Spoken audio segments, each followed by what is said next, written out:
Adrien Gindre à La Rochelle avec Dominique Le Picard. Quelques heures seulement justement à son nouveau poste, Emmanuel Macron déjà à l'origine d'un couac en cause.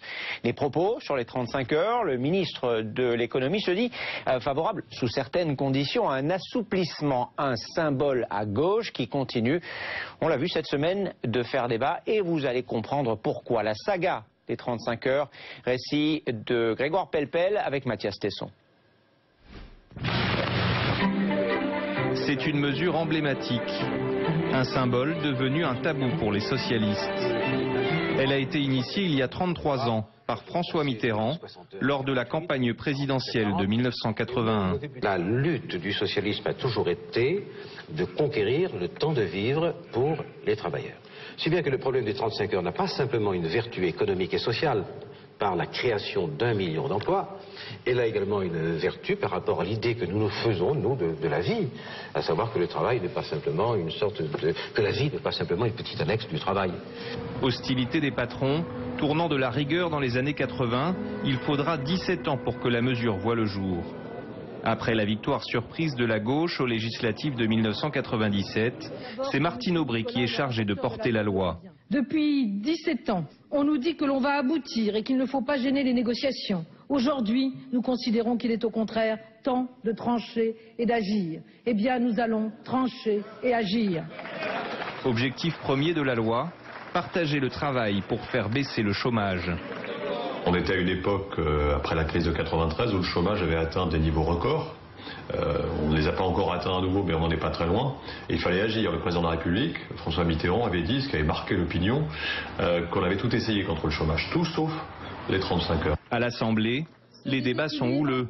La lutte contre les 35 heures devient le cheval de bataille de la droite. Votre politique va conduire à une hémorragie d'emplois vers nos compétiteurs européens, monsieur le Premier ministre. Pour le Premier ministre, le combat devient politique. Vous êtes arrivé de mener campagne sur un slogan qui avait intéressé le peuple et qui était la lutte contre la fracture sociale. Vous avez abandonné ce slogan, vous avez été sanctionné pour cela. Si je dois un jour être sanctionné par le peuple, je préfère que ce soit sur ma politique que sur l'abandon de ma politique. La loi est votée le 10 février 1998. Quelques mois plus tard, Ernest-Antoine Sellière devient le patron des patrons. Il se souvient de ce coup de massue asséné par Martine Aubry. Les 35 heures ont été un vrai traumatisme pour moi. Manifestement, le monde de l'entreprise a été vraiment très choqué par cette décision, d'autant plus qu'elle était inattendue. Même si on en parlait, personne ne s'imaginait qu'on allait faire une loi imposant cela à tout le monde. Et donc la réaction a été très vive. À partir de 2002, la droite commence à détricoter les 35 heures. C'est d'ailleurs curieux. Si ces 35 heures c'était si bien, pourquoi il n'y a aucun pays qui nous a imités? Franchement, c'est la seule idée dont on n'a pas besoin de déposer de brevet. Plutôt que d'abroger la loi, Nicolas Sarkozy va chercher à l'assouplir. Il met en place la défiscalisation des heures supplémentaires, mais ne remet pas en cause la durée légale du temps de travail. Son ancien Premier ministre le regrette. On a eu un débat au moment de l'élection présidentielle avec Nicolas Sarkozy, qui était favorable à cette idée de supprimer les 35 heures, mais qui considérait que ça n'était pas socialement acceptable. Ça a été une erreur ou pas de ne pas... Bien sûr que c'était une erreur. Bien sûr que c'était une erreur. À gauche, certaines voix se sont aussi élevées contre les 35 heures. En 2006, Ségolène Royal, candidate à l'investiture socialiste pour la présidentielle, estime que les 35 heures sont responsables d'une dégradation de la situation des plus fragiles, notamment les femmes ayant des emplois peu qualifiés.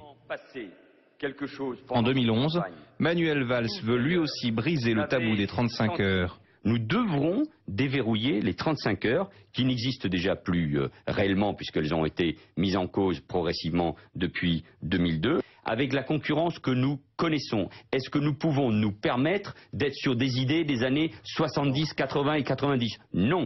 Ironie de l'histoire, c'est ce même Manuel Valls qui a assuré que le gouvernement ne toucherait pas aux 35 heures après les propos de son ministre de l'économie.